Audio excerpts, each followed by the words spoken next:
Reprints, the word everyone is waiting to hear.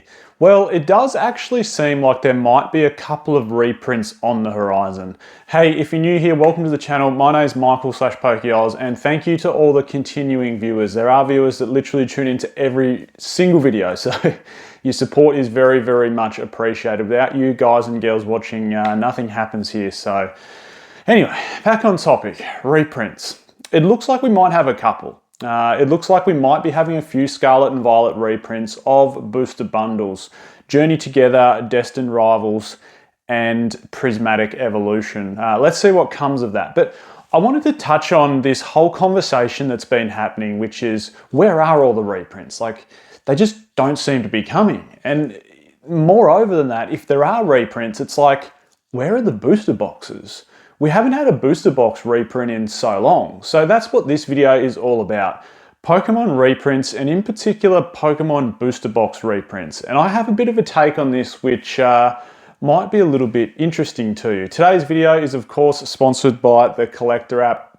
There'll be a link in the description to download that one. If you don't have it, please do so. It is the best app for putting your whole sealed and singles collection in, tracking your profits, looking at set analytics, looking at data. It's awesome. Pro members get heaps more benefits if you sign up as a pro member. So again, link in the description to download that one, and it is today's video sponsor. Well, reprints. Let's go back in time a little bit to Sword and Shield era.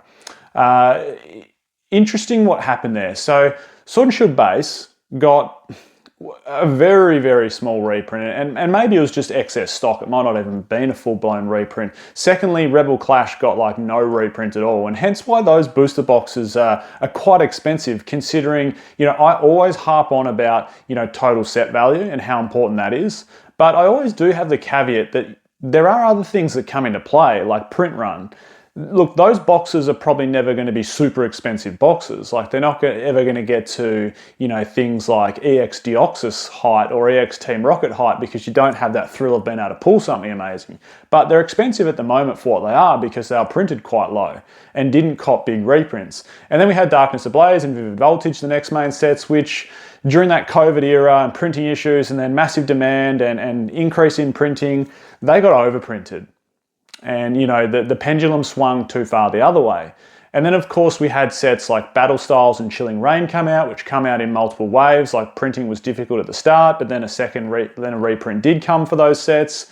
So I suppose you'd say they were printed fairly somewhat. And then we had Evolving Skies, which did actually cop a small reprint. I can't speak for every country, but in Australia, we did get a second wave of Evolving Skies booster boxes, which dropped the price quite considerably. Fusion Strike, Brilliant Stars, all the way through to Lost Origin and Silver Tempest picked up booster box reprints when Scarlet and Violet base picked up a booster box reprint, and Astral Radiance got a very small booster box reprint. So, you know, throughout that whole Sword and Shield era, pretty much every booster box, other than the ones that were, you know, affected pretty much by COVID era, like Sword and Shield base and Rebel Clash at the start of COVID, everything pretty much copped a reprint. And if it didn't, like, it was because of some outstanding influence. And then we get to Scarlet and Violet era, and it's just like, where are the booster box reprints? They just don't seem to be coming. And I don't know if I exactly have an answer for that, but here's something to really think about.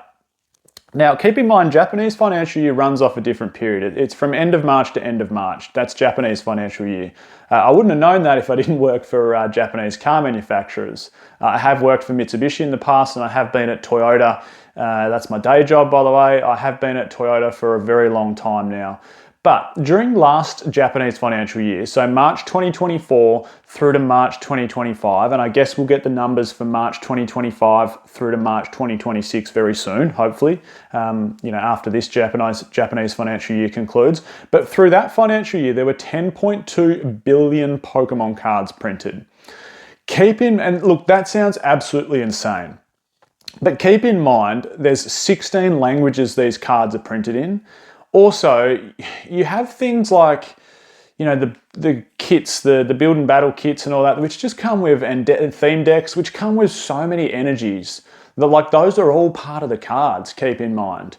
And the other side of the thing is, you know, there are 6 English sets that come out each year. So 10.2 billion cards, 6 English sets. Now let's work off an extremely popular English set, the one which everyone's hanging out for a reprint of, and that's Destined Rivals booster boxes. So let's just look at Destined Rivals, because what happens, we get inside our head that no booster box reprint's coming, so it's short printed. And look, I have some other reasons about that, which I'll touch on after we talk through some numbers here. But Destined Rivals, right? Obviously, one of the most hyped sets that we've seen for a long time. Like, as soon as the R logo was released, that there was going to be this rocket set, the internet just went into meltdown. And look, I'm not here to talk anything positive or negative about Destined Rivals. We're just purely talking numbers. You've probably heard my thoughts around it before. That doesn't mean, my thoughts doesn't mean it's not going to perform well. It's going to perform amazingly, no doubt. And I plan on buying more of it. But I've been planning on buying more of it once there's been a booster box reprint, and it just hasn't come. Like, I feel like there's a lot of people in that scenario with money waiting on the sidelines when, as soon as Destined Rivals cops a booster box reprint and maybe the price drops a little bit, everyone's going to swoop in and buy it up, and it just doesn't seem to be happening. So with that, let's work off the main chase card, and here's some numbers to drill down into just how much Destined Rivals has been printed off its first initial print run without a reprint. So there are, across the different grading services, there's been so many Mewtwo. So Mewtwo is the main chase card, of course. Love it or hate it, it's popular. It's worth a lot as a PSA 10. It's worth quite good money raw. There has at PSA been 14,000 copies sent in to be graded. At BGS, there's been 1,000 copies sent in to be graded. At CGC, there's been 500 being sent in to graded. Across Tag and Arc, there's been probably another 500 cards being sent in to be graded. So far, what's been completed from graded from Destined Rivals, this is done, finished, graded, mostly back in the hands of people that sent them off. There's been 16,000 copies of that Mewtwo graded. That sounds like a lot already. And keep in mind, not only that, there's booster boxes stored away, there is obviously a high percentage of people that don't send their Mewtwo's in to be graded. There's also people that are still waiting on returns from these grading companies with the backlog that we're seeing for those Mewtwo's to come back. So one thing you need to keep in mind, that pull rates on Destined Rivals for a specific special illustration rare, including the Mewtwo, is 1 in over 1,000 packs. So 1 in 1,033 packs.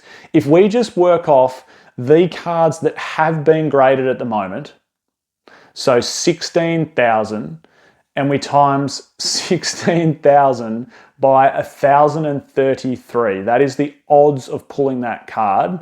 That will tell us how many packs have been opened to get the 16,000 graded Mewtwo's. So if we go 16,000 times the odds, which is 1 in 1,033 packs, that means there's been 16.5 million packs of Destined Rivals opened just to get those Mewtwo's graded. Crazy, isn't it? Now, if we work off the fact that A, there's people waiting for them to be graded, B, there's unopened ones, and C, not everyone that pulls this card, of course, is going to grade it. Most people just pop it in the binder. Like, not everyone wants to grade everything. So let's say hypothetically, and these are all big hypotheticals, and we don't need to be exact here, but hypothetically, let's assume that 20% of the Mewtwo's in existence have been graded already, and the other 80% are either at grading companies, waiting for a return, still sealed inside booster boxes and booster bundles and 3-pack blisters, or just sitting raw in people's binders because that's all they worry about. They don't worry about sending it to be get graded. So let's work off 20%, assume 20% have been graded.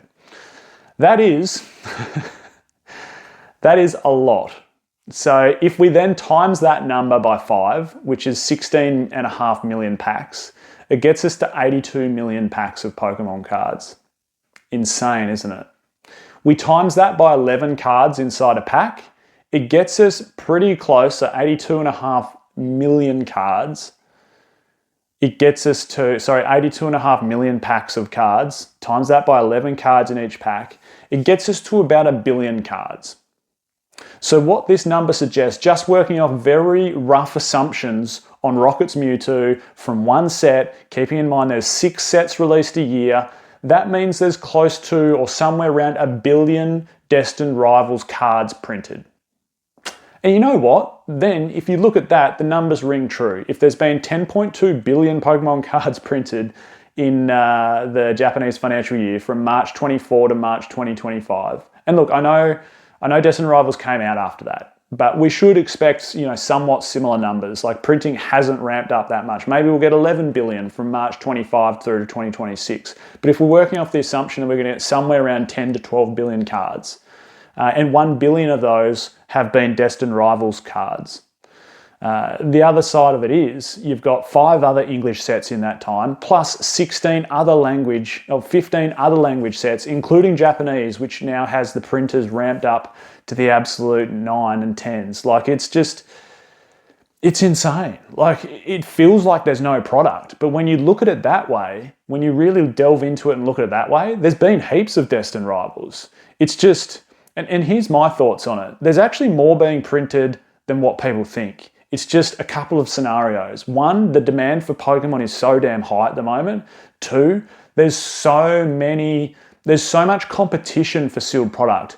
There's more brick and mortar stores, there's more online stores, there's more YouTubers ripping open packs, there's more rip and shippers across multiple services and streaming services that know that they can make money from this at the moment and have a damn fun time while doing it. Like, what a fun job to sit at home and open packs. Like, it's better than going and working on a construction site, isn't it? I don't know. Like, obviously, just picking there, nothing against construction workers. I did, when I was in my late teens, did some time on the tools. So, like, my point is, though, there's people out there that can make money off that, and there's so much demand for Pokemon cards at the moment. It feels like no one's getting their fair share, when in reality, it's not like anything's being short printed. It looks, based on these numbers, that Destined Rivals has been printed into, I shouldn't say oblivion, but it's been printed very heavily. It's just there's too many people wanting it, and that creates this false scarcity that it's like, it hasn't been printed enough. Well, yeah, it hasn't been printed enough to meet demand, but that doesn't mean it hasn't been printed enough compared to Team Up, compared to Cosmic Eclipse, compared to Unbroken Bonds, compared to Sword and Shield Base, compared to Rebel Clash, probably even compared to Astral Radiance. Like, it's actually been printed quite a lot. And then you think about printing capacity and the amount of other sets that are coming out, including the demand for things like Ascended Heroes, which is about to hit the market. And then you ask yourself the question, will we ever see a booster box reprint for Destined Rivals? And maybe, just maybe, it doesn't make enough financial sense for them to do that. Like, I heard on the grapevine that some US based people are getting Destined Rivals at somewhere around, I think, 32 to 35 US dollars wholesale for, sorry, it might have been, yeah, maybe it was somewhere around $32 US wholesale for Destined Rivals booster bundles, which, if you do the sums, it's $6 a pack, $6 USD a pack. And then you've got to sell it, obviously, and make margin off it. And it's like, at $6 USD a pack, across 6, that's what the wholesalers or distribution can sell it for. And then it's like, is there so much more profit in it for everyone involved, the whole market from the very top down the stream, than making booster boxes? Because to sell booster boxes at $6 a pack, times that by 36, you're over 200 US dollars from a distribution point. And then it's like, are you going to sell those boxes? Well, yes, you will in this market. But what I'm getting at is, from the top down, I think there's a bigger profit stream if we're working off smaller, more ancillary products. Hence the idea of throwing so many nice cards into these holiday sets now, which don't even have booster boxes.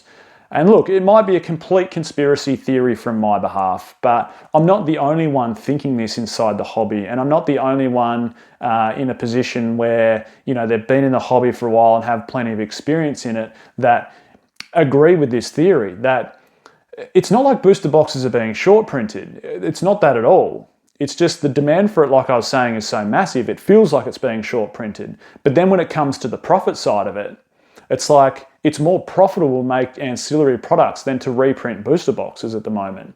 So it's like, from a company point of view, what are you going to do? Are you going to do the one that makes your secondary investors happy? Or are you going to do the one that makes you more profit, and people are going to buy it anyway at this time? Like, from a company point of view, you know which one you're going to do. From our point of view, it then comes to look like, well, we're not getting booster box reprints anymore. And some of these sets that we've been waiting for big booster box reprints, they're just not coming. Like, look at Twilight. Look at Temporal Forces. They're like nearly 2 years old now, those sets, and they're not getting reprints. Destined Rivals isn't getting any younger. I know it's very, very fresh and it's in rotation for a long time, but we've been saying for ages, like, the demand is there. The demand from customers to want more booster boxes is there, and they're just not coming.